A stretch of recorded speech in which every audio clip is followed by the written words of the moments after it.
Bwana Yesu asifiwe sana, watu wa Mungu. Mungu abariki sana kwa kuendelea kufuatilia chaneli hii ya Mchungaji Norman TV.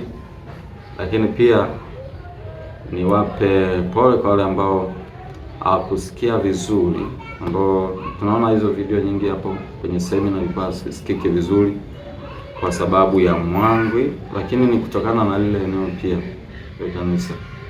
Lakini haya masomo, kalenda hii utaendelea kuipata hapa. Utarudia miezi yote, siogope, weka vizuri tu, andaa, weka ratiba zako vizuri, alafu utaendelea kujuzana. Ile somo nasema kalenda ya kiroho, ijue mapepo ya kila mwezi, majini ya kila mwezi, na malaika wa Mungu wa kila mwezi, wale malaika ulinzi, malaika ambao wanatekeleza ile kalenda kwa mwezi. Na hiyo ni kalenda ambayo katika ulimwengu wa roho ipo, na hiyo huwa inasaidia sana, hasa ukijua. Utashinda mambo mengi sana, utashinda vita nyingi sana, hasa ukijua kalenda ya kiroho ya miezi. Kila mwezi kuna majini na kuna malaika ambao wanahudumia watu wa Mungu, wanahudumia watu binadamu, na pia wako majini ambao yanapigana na binadamu. Na kalenda, matukio ya mwezi huu yaliyopangiliwa katika ulimwengu wa roho. Haya masomo tutaendelea nayo, lakini leo naona kwamba ni wajulishe kwanza kile cha mwezi huu, kwamba huu mwezi upate uishi vipi. Kalenda ya mwezi wa 12 ukoje? Nitaanza wa 12, nitaenda wa kwanza, wa pili mpaka wa 11 tena. Kwa hiyo nitaanza wa 12 mwezi huu, ambao muda huu tunapoongea, wewe uingieje maombi, fanyeje, ushughulikie vipi mambo ya kiroho. Bwana Yesu asifiwe sana. Kalenda kiroho mwezi wa 12. Huu ni mwezi, kwanza ni mwezi ambao wa kufanya maamuzi, mwezi wa maamuzi yote. Yale maamuzi yote tutakayofanya mwezi huu yatakuletea matokeo. Lakini majini yanayopigana na binadamu mwezi huu, jini wa kwanza anaitwa Gusion. Jini Gusion, ile ni jini ambalo napigana. Lakini jini la pili naitwa Belfego, yani Beliphegor, Belfego. Na jini wa tatu anaitwa Sehele, huyu jini wa tatu. Lakini malaika wa mwezi wa 12, mwezi wa 12 anaitwa Mikael. Huyu ni malaika anayeshikilia mwezi wa 12, na ndiye anayeweza kuhudumia watu wa Mungu, kuhudumia kazi ya Mungu na kuifanya kazi ya Mungu na kuitimiliza kalenda kwa watu wa Mungu, hasa pale unapoijua. Sasa mambo yake, mwezi wa 12 ni mwezi wa kufanya maamuzi na kupanda. Ukisoma Zaburi 126 mstari wa 6 pale utaona mwezi wa 12 ni mwezi wa kufanya maamuzi na kupanda. Maamuzi yote utakayofanya mwezi huu, na ukipanda mwezi huu, basi itakuletea matokeo, kwa sababu kalenda hii ya Mungu. Manake katika uchawi huwa wanapofanya matukio wanaangalia kalenda ya rohoni ya Mungu na kalenda ya rohoni hiyo ya Mungu, wao wanaigeuza kwamba wao wafanyeje mashambulizi kupitia hiyo kalenda, washambulie vipi, wapigane vipi kupitia hiyo kalenda.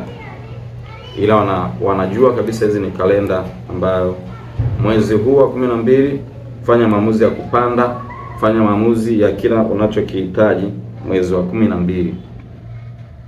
Lakini pia mwezi wa 12, jambo la pili, kutoa na uwezo wa wazi wa kutoa sadaka au kafara Yaani mwezi huu ni mwezi ambao uwezo wa kutoa wawazi, yaani ukitoa sadaka, uwe sadaka ile kama ni aina fulani ya sadaka kubwa, kafara fulani, na ni miezi ya kafara ambao katika ulimwengu wa giza huwa kunakuwa wanafanya kafara kutokana na kalenda, kwamba wao miezi hii ndio miezi yao kupeleka hesabu, kupeleka ada pia kwa shetani, kwenda kupeleka hesabu na kuingia mikataba mingine.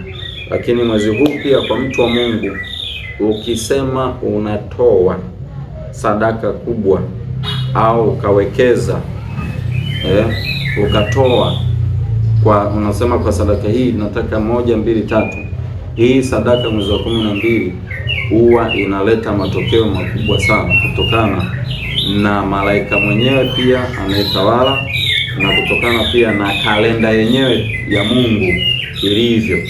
Kwa hiyo ni mwezi ambao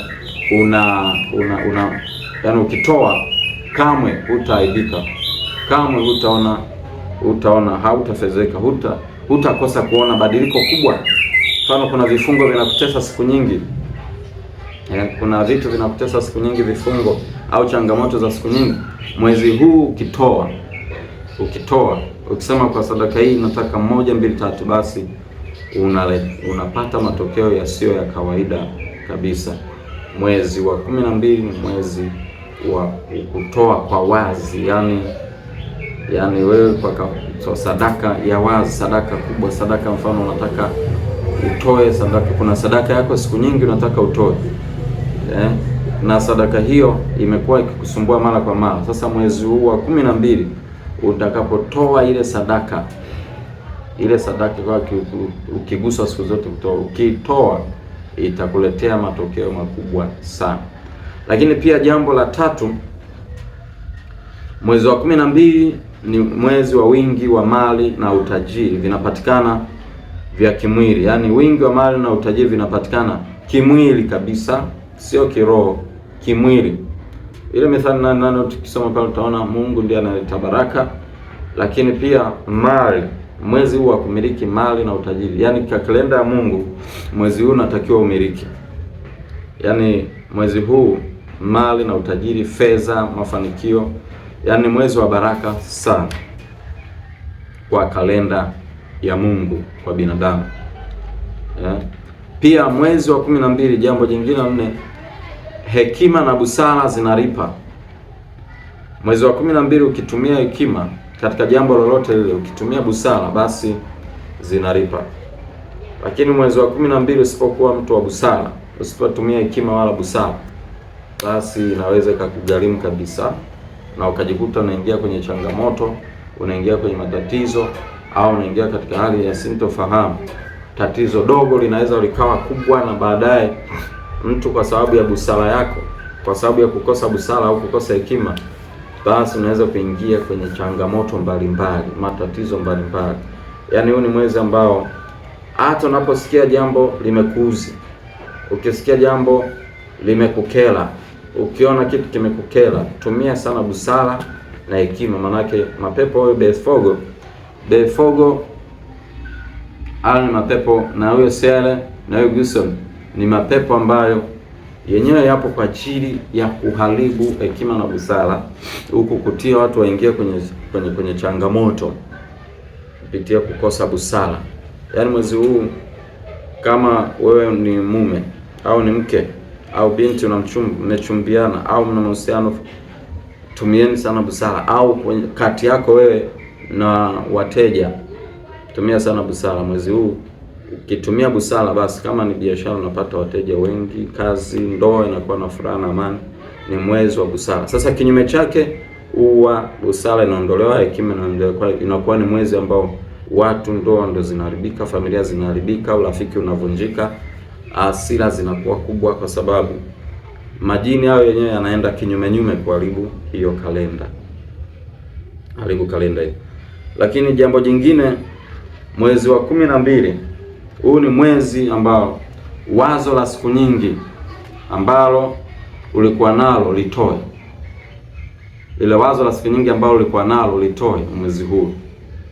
Mwezi wa 12 ukitoa wazo lako la siku nyingi ambalo ulikuwa nalo, siku nyingi, basi ukilitoa, ukilizungumza, ukilisema, linakuletea matokeo na litagusa watu, litafungua mioyo ya watu, litafungua fahamu zao, na pia litapata kibali.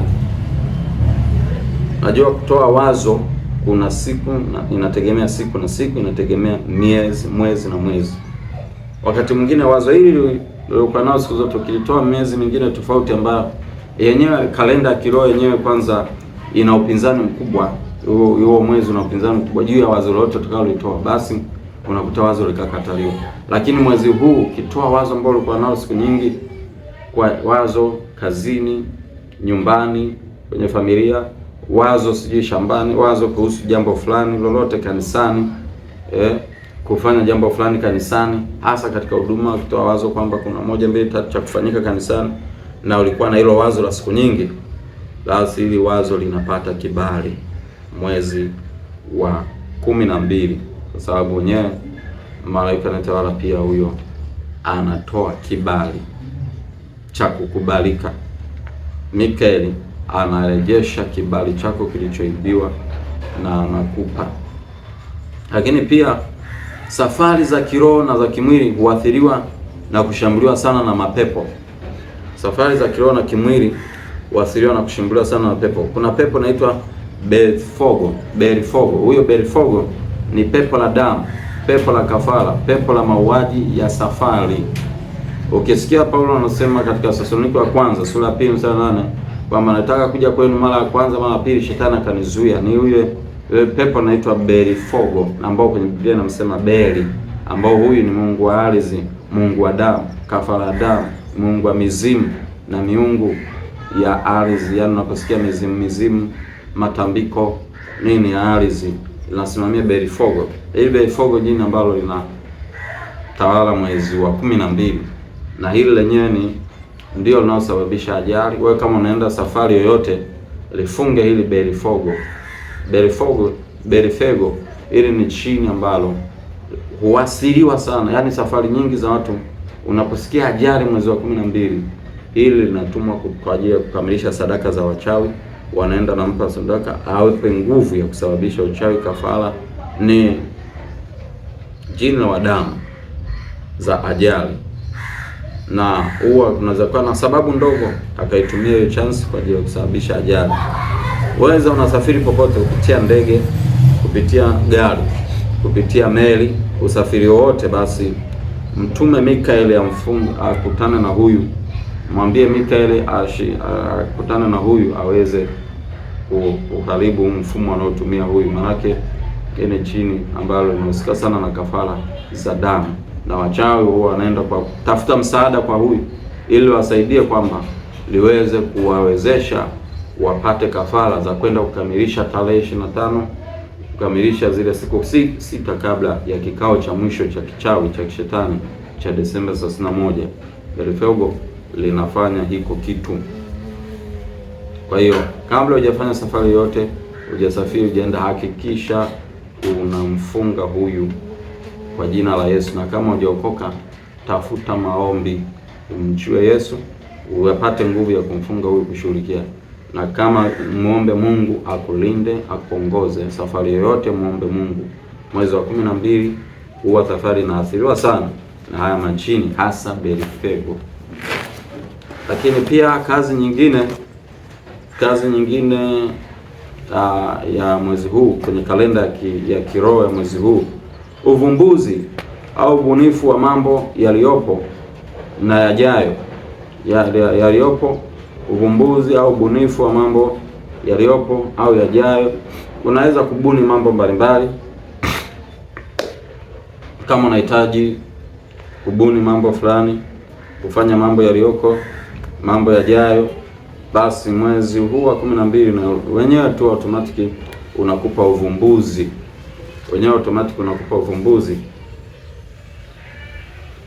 Unakupa uvumbuzi wa mambo yaliyopo na yajayo, kwamba una tatizo au una shida fulani ya siku nyingi, una changamoto fulani ya siku nyingi ya kimtaji, una changamoto ya siku nyingi ya kiafya, ya kiroho, umekosa kupata uvumbuzi. Unaishi, unataka ufanye kazi, umeshindwa uvumbue kitu gani, ubuni nini cha kufanya. Basi mwezi huu ukikusudia kitu ambacho unaona nabuni, labda nimebuni nifanye biashara fulani, nifanye biashara hii ya vyakula au duka ya vyakula au biashara ya pikipiki, bodaboda au biashara ya fulani. Ukibuni mwezi huu, ukivumbua iko na ukibuni, ukikifanya, basi inakuletea matokeo kwa siku zijazo. Kwa siku zijazo inakuletea matokeo pale. Siku zijazo unasema nataka nije kufanya jambo fulani, nataka labda baada ya hapa nataka nije nifanye kitu hiki, jambo hili. Basi ule uvumbuzi unakuwa unaovumbua katika wakati sahihi, na iko kitu unachovumbua, unachokibuni, basi kitapata nguvu na kamwe hakitarudishwa chini, kamwe hakitarudi nyuma wala kurudishwa chini wala kukandamizwa. Maanake mwezi wenyewe unaruhusu vumbua jambo, kusudia jambo, buni kitu, fanya, halafu utaona matokeo sasa na yajayo yatakuja. Amen. Lakini pia matamanio, pointi nyingine kalenda ya mwezi huu, matamanio ya vitu na mikataba mbalimbali inavunjika na kuwekwa au kuingizwa mwezi huu. Mwezi huu ni mwezi wa kuingia mikataba na mwezi wa kuvunja mkataba. Ile mambo kama ulikuwa ukitamani siku nyingi kwamba uingie mkataba na mtu fulani, ile matamanio ya mkataba fulani, mpatane kufanya kazi fulani, yaani mkataba unaweza kuwa wa kimaandishi, unaweza kuwa wa maneno, lakini mwezi wa 12 kamwe usiingie mkataba usio na maandishi, kwa sababu yenyewe tu automatically huwa mtu atakapokuja kugeuka atakugeuka kwa maandishi. Mikael ni mwanasheria, ni mwandishi. Mikael pia ni anafuata sheria. Sasa hawa majini wengine pia nao ni aina hiyo kama kina Mikael, na yenyewe anaweza kukufanya ugeuke kupitia maandishi, yaani ushahidi una maandishi, una kile ambacho unakidai. Sasa mwezi huu ni vizuri kuingia mikataba hasa kimaandishi, mikataba hasa ya viapo, mikataba mingine. Lakini kwa upande wa mashetani, upande wa mapepo, huwa kuna mikataba yao huwa inakuwa na viapo ndani yake, inakuwa na marejesho, kuvunja mkataba uliopita na kuingia mikataba mipya mwishoni mwa mwezi huu. Lakini ni mwezi huu wa 12. Kwa 12 wewe ukiingia mkataba, basi ule mkataba utaenda nao vizuri kabisa na utakuwa wa baraka kabisa. Lakini pia ukivunja, basi huo mkataba hautakusumbua, na ni rahisi ukivunja, ni rahisi kuuvunja. Kama mkataba ulikuwa unaishi kwenye mkataba unaokutesa, mambo yanayokutesa, vitu vinavyokutesa, unataka uvunje, basi mwezi huu kuvunja kitu chochote, yani ukisema navunja mahusiano, navunja mkataba fulani, navunja jambo fulani, navunja urafiki, na basi mwezi huu unaruhusu na ni mzuri kuvunja na kuingia mahusiano mapya, kuvunja na kuingia kwenye mikataba mipya. Mikataba kama ni wapangaji, kama ni mikataba ya shamba, mikataba ya mali fulani, kumiliki, makubaliano yote. Mwezi wa 12 ni mwezi sahihi, na wenyewe una baraka zake humo mwezi huu, kwamba kufanikisha hayo mambo unaingia mkataba. Lakini pia mwezi wa 12 vita vya kiroho vikubwa na vya ufanisi wa uharibifu wa kitaalamu hufanyika mwezi huu wa 12. Mwezi wa 12 vita vya kiroho vikubwa na vya ufanisi uharibifu wa kitaalamu unafanyika sana mwezi huu wa 12. Uharibifu, yani uchawi unaofanyika kiroho mwezi wa 12 huwa ni wa kitaalamu sana. Ni uchawi wa kitaalamu sana ambao wenyewe unakuwa yani wenyewe sio kama ulivyozoea. Labda nikupe mfano mmoja. Kuna uchawi mmoja wa gonga. Gonga ni uchawi ambao ule wa kitaalamu sana wanaofanyaga sana mwezi wa 12. Yaani yule mchawi anaenda kwenye kaburi ambalo mtu huyo aliyezikwa pale ana sifa kama za kwako. Kama hujaona, anaenda kwenye kaburi la mwanaume ambaye hajaoa au mwanamke ambaye hajaolewa. Anaenda pale anaangalia hilo kaburi, mtu huyo amezikwa jana au leo. Anaenda anapiga lile kaburi. Akipiga pale huwa kuna miungurumo inatokea pale kama sauti za nyuki nyingi kama nyuki. Sasa akipiga pale ile maiti inakuja juu. Ikija juu anaanza kuitamkia maneno, kuita nafsi ya yule mtu anayetaka kumfanyia uchawi. Labda anayetaka kumfanyia uchawi ni huyu Bakari. Kwa hiyo anaita ile nafsi ya yule Bakari au yule Mariam. Anaita nafsi ya yule, anaanza kuita, anaita mara kadhaa. Ataita mara ya kwanza, ataita mara 52, ataita tena mara kadhaa. Ile nafsi ya yule mtu inahama, inakuja kwa huyu maiti. Na huyu maiti anaingia kwa yule mtu. Sasa kinachofanyika hapo, yule mchawi anaanza kuipiga ile maiti, anaisemesha kuanzia sasa maisha yako yatakuwa, anaanza kuipangilia, anampangilia yule mtu, kwa sababu wewe umekufa wewe fulani, kwa sababu ni maiti wewe. Kwa hiyo utakapokuja ugonjwa kwako si rahisi kuupinga, kwa sababu wewe ni maiti, hutaweza kuzuia. Anasema tena, utakapokuja ajali kwako si rahisi wewe kuzuia, kwa sababu wewe ni maiti. Itakapokuja labda umaskini si rahisi kupinga, kwa sababu wewe ni maiti. Atasemesha vifungo vyote. Itakapokuja kuchumbiwa si rahisi kuchumbiwa wewe, kwa sababu utakataliwa na kila mtu, kama watu wasipopenda maiti. Kama mtu asipopenda kulala na maiti, hivyo mume wako atakuogopa au mke wako atakukimbia, kwa sababu hatafurahia kushiriki tendo na wewe, na mwisho wa siku ndio itavunjika au chumba utavunjika au utakataliwa kila sehemu, kwa sababu maiti huwa mtu anapendwa akiwa hai. Akishakufa basi kila mtu anatamani huyu mtu basi akazikwe. Hakuna anayetamani akae na maiti nyumbani kwake, anaangalia alale naye pale. Wanaogopa hata nyumba hiyo mtu anaweza kaiacha kwa sababu ya maiti. Sasa huo uchawi unafanyika kitaalamu sana. Sasa kwa madhara yake kinachotokea, huyu mtu aliye hai huko, yale aliyosemeshwa huko yanaenda na mwingia huko, anaonekana yuko hai, lakini ile maiti, ule uchawi uliofanyika kwenye maiti, huyu anaonekana tayari, yani uhai wake vile alivyo hawezi kuyakataa yale ambayo yametamkwa yakaondoka. Ndio pale vifungo vinamng'ang'ania huyu mtu, kwa sababu maiti siku zote haiwezi kupinga kitu, haiwezi kukataa kitu kikatoka, haiwezi hata nzi akija haiwezi kufukuza. Sasa huyu mtu atahangaika sana kwenye maombi nini, waganga nini, lakini uchawi huu huwa ni vigumu kuopoa. Manake kinachohitajika ni maombi ya hali ya juu na kutaja uchawi na kumtoa huyo mtu kwenye kaburi. Manake pindi anapoendelea kuwa kwenye vile vifungo vyote vilivyotaja, ataharibikiwa kitu kimoja baada ya kingine. Huyu mtu ataharibikiwa kimoja baada ya kingine, na vitatokea vile ambavyo mchawi amesemesha.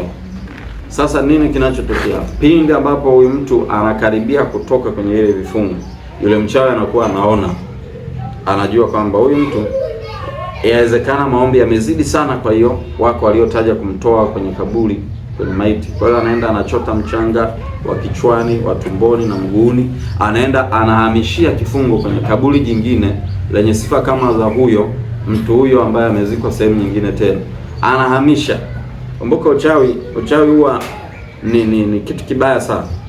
Kwa hiyo hivyo anapeleka kule, anaenda anakuzika tena kule, hivyo anahamisha huku ikinani, anahamisha anakuzika tena sehemu nyingine. Kwa hiyo watu wengi wamefungwa hivyo vifungo. Mwezi wa 12 sasa uchawi unafanyika hivyo, ni wa kitaalamu. Ndio anakuta mtu kile unachokiogopa ndicho kinakutokea. Kile unachokiogopa ndio kinakutokea, na unajikuta unashindwa kupingana na nguvu inayokuandama. Unashindwa, yani unaelemewa, tafikiri kama unataka, lakini mambo usiyotaka unakuta yanakuandama kwa kasi, na ukiyaombea au yakiombewa hayatoki na bado yapo na wewe uko vizuri. Huu uchawi unafanyika kwamba ili usisaidike kabisa na mtu yote, iwe kiroho au kimwili. Manake Kama ni pesa utasaidiwa leo, hata ukisaidiwa milioni 100 au 200 utasaidiwa leo, kesho inaisha. Alafu wanakuchoka watu, wanasema hapana, huyu mtu basi tumwache tu hivi. Yaani unakuwa unachosha watu. Mahusiano, unachumbiwa leo, kesho hayapo tena. Unachumbiwa leo, kesho hayapo tena. Maana yake nini kinachofuata? Wewe unaonekana ndio una tatizo. Kwa hiyo watu wakikuangalia njiani wanaona huyu ndiye mwenye matatizo, sio mtu wa kuolewa naye, kuoa au kuoa. Mwisho wa siku unakimbiwa na kila mtu. Huu uchawi unafanyika kitaalamu sana, ni wa muda mrefu. Yule mchawi hata akifa, maana yake huyu mtu bado anakuwa yupo kwenye kile kifungo, na hasa kaburi linavyoendelea kukomaa, kusaulika, linavyoendelea kuisha, ndivyo kifungo kinavyokomaa zaidi kwa yule mtu. Yaani ndio kinaota mizizi kabisa, na kinasambana kwa watoto wake, vinasambana kwenye familia, vinasambana vingine. Jinsi kaburi linavyozidi kuwa kongwe, maiti inavyozidi kuharibika, ndivyo mtu huyu anavyozidi, vifungo vinazidi kukomaa. Uchawi huu unafanyika mwezi wa 12 wa kitaalamu sana. Mchawi anayefanya uchawi anafanya kitaalamu sana. Mwezi wa 12 ni uchawi mbaya. Lakini pia kwa habari ya pointi nyingine, jambo jingine, mwezi wa 12 ni mwezi ambao mitandao ya kijamii inakuwa na uwezo mkubwa wa kufanya kazi, na mapepo chini ya bahari yanakusanya data za mwaka chini ya bahari. Mitandao ya kijamii inakuwa na uwezo mkubwa kufanya kazi, na mapepo chini ya bahari yanakusanya sana data za kutoka kwenye mitandao hii ya kijamii. Na mtu akikushambulia mwezi wa 12, yani mtandao wa kijamii, yani akisema I block account yako, basi anaweza kuifunga kabisa. Akisema aiharibu account yako, anaweza kuiharibu kabisa. Akisema aizuru account yako, anaweza kuizuru. Na pia mapepo maalum ambayo yenyewe yanachukua data, yani wale walioshindikana kwa mwaka. Je, kwenye mitandao ya kijamii nini uliposti, nini uliweka kule? Kumbuka kile unachoweka kule huwa wanakiona. Sasa wewe ulishindikana kule kwenye namna ya kimwili, kwa hiyo wanakufuatilia data zako kwenye mitandao. Katika ulimwengu wa giza wanakufuatilia. Je, ni rahisi kukuingia? Ni rahisi kushambulia? Watakushambulia wapi? Wakishaona kule, huyu anapenda kujiposti sana, huyu anapenda sana mitandao ya kijamii kuposti ibada zako, wanafuatilia ibada zako. Unaposti sana biashara, wanaanza ndio hapo wanapoanzia kushambulia biashara yako.